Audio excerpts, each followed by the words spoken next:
তাবলিগ জামাতের দুই পক্ষের বিরোধ মিটিয়ে সুষ্ঠুভাবে ইজতেমা সম্পন্ন করতে সরকারের তরফ থেকে সুস্পষ্ট দিক নির্দেশনা দেওয়ার দাবি জানিয়েছে সচেতন ছাত্র সমাজ। জাতীয় প্রেসক্লাবে এক সংবাদ সম্মেলনে এই দাবি জানানো হয়। বক্তারা বলেন, সরকারের প্রজ্ঞাপন অনুযায়ী নির্দিষ্ট তারিখে ইজতেমা করা নিয়ে ইতোমধ্যে ধোঁয়াশা সৃষ্টি হয়েছে।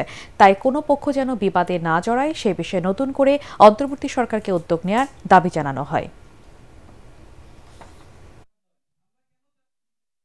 একটা পক্ষের ইজতেমা সুন্দরভাবে প্রস্তুতি চলতেছে। তারা এই জানুয়ারির 31 ফেব্রুয়ারির 1-2 তারিখে তারা প্রথম পর্বের ইজতেমা আয়োজন করবে। কিন্তু আমরা দেখতে পাচ্ছি যে পূর্ব ঘোষিত প্রজ্ঞাপনের শর্তকে ভঙ্গ করে ওনারা ওনাদের দ্বিতীয় ভাগের ইজতেমা করবে।